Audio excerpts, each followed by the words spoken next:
وہ راستہ جن لوگوں پہ تو نے انعام فرمایا اور جو بھٹکے ہوئے نہیں ہیں. تو جب ہم سورہ فاتحہ پڑھ رہے ہیں اس کے ساتھ ساتھ اگر ترجمہ دہرائیں گے تو انشاءاللہ ہمارا ذہن نہیں بھٹکے گا. لیکن جب آپ کو عادت ہو جائیں گی ترجمہ دہرانے کی، یہ بھی میکینیکل ہو جائے گا. ابھی آپ کا ذہن کا تھوڑا اور حصہ استعمال ہو رہا ہے لیکن یہ بھی میکینیکل ہو جائے گا. آپ سورہ فاتحہ کے ساتھ ساتھ اس کا ترجمہ بھی 100 میل نہیں تو کم از کم 90 میل کی رفتار پہ دہرا سکیں گے. لیکن ابھی کیونکہ ذہن کا کچھ اور حصہ استعمال ہو رہا ہے، آپ کا ذہن بھٹکے گا لیکن کم بھٹکے گا. تو ذہن کو بھٹکنے سے روکنے کے لیے آپ کو کیا کرنا چاہیے؟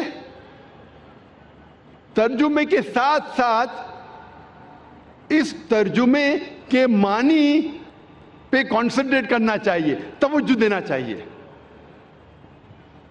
اگر عربی کے ساتھ اگر ترجمہ دہرا رہے ہیں اور اس ترجمے کے معنی پہ توجہ دیں گے تو آج کی سائنس یہ کہتی ہے کہ ہمارا برین اتنا پاورفل ہے کہ ہم ایک ساتھ 2 3 4 کام کر سکتے ہیں. مثال کے طور پہ اگر کوئی گاڑی چلا رہا ہے، شروع میں جب گاڑی چلاتا ہے پوری توجہ دیتا ہے، آپ اس سے بات نہیں کر سکتے. لیکن جب اسے عادت ہو جاتی ہے 1 مہینے 2 مہینے بعد تو گاڑی چلاتے چلاتے آپ سے بات بھی کر سکتا ہے. آدھا دھیان گاڑی پہ آدھا دھیان بات پہ. ہمارا ذہن بہت پاورفل ہے. لیکن آج کی سائنس یہ کہتی ہے کہ کوئی بھی انسان 100% 2 چیز پہ دھیان نہیں دے سکتا ہے. 50% 2 چیز پہ دے سکتا ہے، 60% 40% دے سکتا ہے، 80% 20% دے سکتا ہے، 90% 10% دے سکتا ہے، لیکن 100% 2 چیز پہ دے ہی نہیں سکتا. تو عربی آیت کی تلاوت کرنے کے ساتھ ساتھ اگر ترجمہ دہراتے ہیں، اس ترجمہ پہ آپ کانسنٹریٹ کرتے ہیں، دھیان دیتے ہیں 100%، جتنا آپ دھیان دیں گے اتنا کم آپ کا ذہن بھٹکے گا. اگر 100% دھیان دیں گے تو انشاءاللہ آپ کا ذہن کبھی بھی نہیں بھٹکے گا. تو اسی لیے ذہن کو بھٹکنے سے روکنے کے لیے یہ ضروری ہے کہ جو بھی آیتوں کی آپ تلاوت کرتے قرآن مجید میں، جو بھی اللہ کے رسول فرماتے حدیث میں جو میں پڑھنا چاہیے صلاح میں، اس کی معنی آپ جانیں اور اس معنی پہ توجہ دیں گے 100%، تو انشاءاللہ آپ کا ذہن کبھی بھی نہیں بھٹکے گا. اللہ تعالیٰ فرماتے ہیں، اور اس تقریر کے شروع میں میں نے قرآن مجید کی ایک آیت کی تلاوت کی تھی، سورہ عنکبوت سورہ نمبر 29 آیت نمبر 45 میں اللہ تعالیٰ فرماتے اتلو ما اوحی الیک من الکتاب واقم الصلاۃ ان الصلاۃ تنہی عن الفحشاء والمنکر. تلاوت کرو ان آیتوں کی جو میں نے نازل کیے اس کتاب میں. واقم الصلاۃ، اور صلاح کو قائم کرو. ان الصلاۃ تنہی عن الفحشاء والمنکر، بے شک صلاح فاحشی اور برے کاموں سے روکتی ہے. قرآن مجید میں اللہ تعالیٰ فرماتے ہیں کہ بے شک صلاح فاحشی اور برے کاموں سے روکتی ہے، جسے میں کہتا ہوں ہدایت کا راستہ، پروگرامنگ ٹورڈز رائچسنس. صلاح دا پروگرامنگ ٹورڈز رائچسنس، صلاح رہنمائی اور ہدایت کا راستہ. صلاح ہمیں پروگرام کرتی ہے صحیح راستے کی طرف. اور ہم جانتے ہیں کہ سورہ فاتحہ کے بعد ہم قرآن مجید کی چند آیتوں کی تلاوت کرتے ہیں. مثال کے طور پہ سورہ فاتحہ کے بعد امام تلاوت کر رہا ہے سورہ مائدہ کی آیت، سورہ نمبر 5 آیت نمبر 90، جہاں اللہ تعالیٰ فرماتے یا ایھا الذین آمنوا، اے ایمان والو،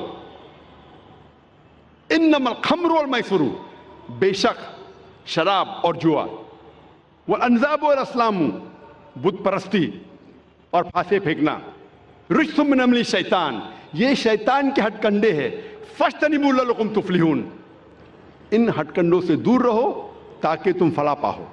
یہاں صلاح میں ہمیں ہدایت مل رہی ہے کہ شراب مت پیو، جوا مت کھیلو، بت پرستی مت کرو، پھانسے مت پھینکو، یہ شیطان کے ہتھ کنڈے ہیں، ان سے دور رہو تاکہ آپ فلاح پاؤ۔ اللہ ہمیں ہدایت دے رہا ہے سلام میں۔ ہو سکتا ہے کہ سورہ فاتحہ کے بعد امام صاحب سورہ مائدہ سورہ نمبر 5 آیت نمبر 3 کی تلاوت کرتے ہیں، جہاں اللہ تعالیٰ فرماتے حرمت علیکم المیتۃ والدم ولحم الخنزیر وما اہل لغیر اللہ بھی، حرام ہے آپ کے لیے مرا ہوا گوشت، خون، خنزیر سور کا گوشت اور غیر اللہ کا کھانا، اللہ کے علاوہ کسی اور کا نام لیا ہوا کھانا، یہ آپ کے لیے حرام ہے۔ یہاں ہمیں ہدایت مل رہی ہے کہ مرا ہوا گوشت، خون، خنزیر، غیر اللہ کا کھانا آپ کے لیے حرام ہے۔ ہو سکتا ہے کہ سورہ فاتحہ کے بعد امام صاحب تلاوت کرتے ہیں سورہ بقرہ سورہ نمبر 2 آیت نمبر 188 کی آیت، جہاں اللہ تعالیٰ فرماتے ہیں کہ اپنے پیسے کا استعمال مت کرو جج کو رشوت دینے کے لیے۔ جو حاکم ہے، جو جج ہے، اس کو رشوت دینے کے لیے پیسے مت استعمال کرو تاکہ آپ دوسرے کا مال ہڑپ کر سکو۔ یہاں ہدایت مل رہی ہے کہ رشوت دینا حرام ہے۔ ہو سکتا ہے کہ امام صاحب سورہ فاتحہ کے بعد تلاوت کرتے ہیں سورہ اسراء کی آیت سورہ نمبر 17 آیت نمبر 23 اور 24، جہاں اللہ تعالیٰ فرماتے ہیں کہ اللہ کی عبادت کے بعد آپ کو اپنے والدین کے ساتھ اچھا سلوک کرنا چاہیے، اور اگر ایک یا دونوں ضعیف ہو جائے تو ان کو اف تک مت کہو، اور ان کے ساتھ اچھا برتاؤ کرو اور دعا کرو اللہ سے کہ ان پر رحمت برسائے جس طریقے سے ان نے بچپن میں میری پرورش کی۔ یہاں ہدایت مل رہی ہے ہمیں اللہ سے کہ اللہ کے عبادت کے بعد ہمیں ہمارے والدین کی عزت کرنا چاہیے، اور اگر دونوں میں سے ایک یا دونوں ضعیف ہو جائے تو ان کو اف تک مت کہو، کیونکہ اللہ سبحانہ و تعالی ہمارا خالق ہے اور وہ جانتا ہے کہ انسان ضعیف ہونے کے بعد ایسے حرکت کرتا ہے جس سے ہو سکتا ہے کہ عام انسان چڑھ جائے۔ تو اللہ تعالیٰ کہتے ہیں کہ آپ کے والدین اگر ایک یا دونوں ضعیف ہو جائے اف تک مت کہو، اور ان کے ساتھ اچھا برتاؤ کرو اور اچھائی سے پیش آؤ اور دعا کرو اللہ سے کہ ان پر رحمت برسائے کیونکہ ان نے میری بچپن میں پرورش کی۔ اسی لیے میں کہتا ہوں کہ صلاح رہنمائی اور ہدایت کا راستہ ہے۔ ہمیں صلاح میں ہدایت ملتی ہے، اٹ از پروگرامنگ ٹوورڈز رائچسنس۔ جیسے میں نے کہا تھا کہ جب بھی پروگرامنگ کا لفظ سنتے ہیں فوراً ہمارے ذہن میں آ جاتا ہے کمپیوٹر، لیکن کمپیوٹر کو ایک بار پروگرام آپ کر لیں یہ کافی ہے، اس کے بعد فکر کرنے کی ضرورت نہیں، کیونکہ کمپیوٹر کے پاس اپنی خود کی خواہش نہیں ہے، جو ہم پروگرام کرتے ہیں وہی جواب دیں گا۔ لیکن میں نے کہا تھا اگر آپ مجھے اجازت دیں گے کہ انسان کو کمپیوٹر کہوں یا مشین کہوں تو یہ دنیا کا سب سے بہترین کمپیوٹر ہے۔ اس کمپیوٹر کے پاس خود کی خواہش ہے، اسی لیے ایک بار پروگرامنگ کرنا کافی نہیں ہے، یہ اپنے آپ بھٹک سکتا ہے۔ کمپیوٹر کو ایک بار پروگرام کرو خلاص وہ ویسا ہی چلے گا جیسا آپ نے پروگرام کیا، لیکن انسان کے پاس خود کی خواہش ہے، فری ول، وہ آپ کی بات مان بھی سکتا ہے، آپ کے خلاف بھی جا سکتا ہے، اللہ کی بات بھی مان سکتا ہے، اللہ کے خلاف بھی جا سکتا ہے۔ تو ضروری ہے کہ ایک بار پروگرامنگ کافی نہیں ہے، اور اس کے علاوہ ہو سکتا ہے کبھی کبھی کمپیوٹر میں وائرس لگ جاتا ہے۔ اگر کمپیوٹر میں وائرس لگ گیا پھر ضروری ہے کہ ہمیں پھر سے پروگرامنگ کرنی پڑیں گی۔ کمپیوٹر میں وائرس گھس گیا تو ہمیں ہارڈ ڈسک کو فارمیٹ کرنے پڑتا ہے، پھر سے پروگرامنگ کرنی پڑیں گی ورنہ کمپیوٹر نہیں چلے گا۔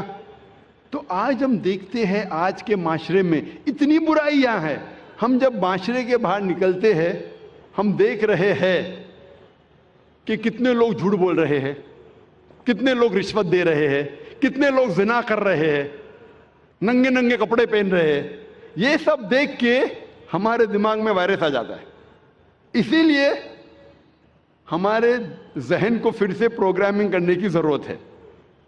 جس طریقے سے ڈاکٹر کہتا ہے کہ اچھی صحت کے لیے کم از کم 3 بار آپ کو کھانا کھانا چاہیے، اسی طرح اچھی روح کے لیے ہمارا خالق اللہ سبحانہ و تعالیٰ کہتا ہے کہ کم از کم آپ کو پروگرامنگ کرنا پڑے گا 5 بار دن میں۔ اگر اچھی روح چاہتے ہیں تو پروگرامنگ کم از کم 5 بار۔ ہم جب یہودی مذہبی کتاب پڑھتے ہیں، یہودی لوگوں کی مذہبی کتاب پڑھتے ہیں، تو اس میں لکھا ہے بک آف ڈینیل میں، اولڈ ٹیسٹمنٹ میں، چیپٹر نمبر 6 ورس نمبر 10 میں، کہ خدا کہتا ہے کہ ڈینیل نے 3 بار نماز پڑھی۔ تو یہودی مذہب میں 3 بار نماز پڑھنا چاہیے۔ عیسائی مذہب میں لکھا ہے کہ پرے ان سیزنلی، جتنا پڑھ سکے اتنا پڑھیے۔ لیکن قرآن مجید میں اللہ سبحانہ و تعالی ہمیں حکم دیتے ہیں کہ روز کم از کم دن میں 5 بار آپ کو صلاح پڑھنی چاہیے، صلاح قائم کرنا چاہیے، نماز پڑھنی چاہیے۔ اللہ تعالیٰ فرماتے ہیں سورہ ہود میں، سورہ نمبر 11 آیت نمبر 114 میں، کہ آپ صلاح قائم کرو دن کے دونوں آخری حصے میں اور جب رات قریب آ رہی ہے۔ اس کا مطلب ہے کہ دن کے دونوں آخری حصے میں، مطلب ایک آخری حصہ ہے فجر جب دن شروع ہوتا ہے، اور دوسرا حصہ ہے عصر جب دن ختم ہونے آتا ہے۔ اور کہا گیا ہے کہ جب رات نزدیک آ رہی، مطلب مغرب صلاح۔ تو اس آیت میں اللہ تعالیٰ ہدایت دے رہے کہ 3 بار نماز پڑھو، فجر، عصر، مغرب۔ اللہ تعالیٰ فرماتے سورہ اسراء میں، سورہ نمبر 17 آیت نمبر 78 میں، کہ نماز قائم کرو فجر کی، صبح کی، اور جب سورج اونچائی سے اترنے لگتا ہے، اور رات کے حصے میں۔ یہاں اللہ تعالیٰ ہمیں کہہ رہے 3 بار نماز پڑھو، ایک ہے فجر، تو پھر سے دہرایا گیا ہے، جو سورہ ہود میں بھی کہا گیا تھا، اور سورج جب سب سے اونچے حصے پہ ہے، ایٹ دا پینیکل، جب اترنے لگتا ہے، یہ وقت ظہر کا، اور رات کے حصے میں یہ عشاء کا۔ تو یہ دونوں آیتوں سے ظاہر ہوتا ہے کہ ہمیں کم از کم نماز 5 بار پڑھنی چاہیے۔ اور کئی آیتوں میں اللہ تعالیٰ ذکر کرتے نماز پڑھنے کے بارے میں۔ مثال کے طور پہ سورہ طہ، سورہ نمبر 20 آیت نمبر 130 میں، اور سورہ روم، سورہ نمبر 30 آیت نمبر 17-18 میں۔ ہر مسلم کو کم از کم 5 بار صلاح قائم کرنی چاہیے۔ ایک ہے فجر، جب دن شروع ہوتا ہے، جب رات میں آپ کو سفیدی نظر آتی ہے، اس وقت سے لے کے سورج نکلنے کے پہلے تک۔ پھر ظہر کا وقت، سورج سب سے اونچائی پہ رہتا ہے جب اترنے لگتا ہے، اور ظہر اور عصر کے بیچ، یا جب آپ کی پرچھائی دگنی ہو جاتی ہے۔ تیسری صلاح ہے عصر، ظہر کے وقت کے بعد سے شروع ہوتی ہے اور سورج ڈھلنے سے پہلے۔ چوتھی صلاح ہے مغرب کی، سورج ڈھلنے کے بعد سے شروع ہوتی ہے اور آسمان میں لالے ختم ہونے سے پہلے۔ اور آخری صلاح ہے عشاء کی، جو مغرب صلاح کے بعد سے لے کے نصف اللیل تک، رات کے آدھے حصے۔ یہ 5 وقت کی صلاح ہر مسلمان کے لیے فرض ہے۔ اگر 5 وقت کی صلاح آپ پڑھیں گے اور 5 وقت آپ کا ذہن پروگرام ہو جائے گا، تو انشاءاللہ آپ برے کام سے دور رہیں گے، آپ کو ہدایت ملیں گی، آپ کو رہنمائی ملیں گی۔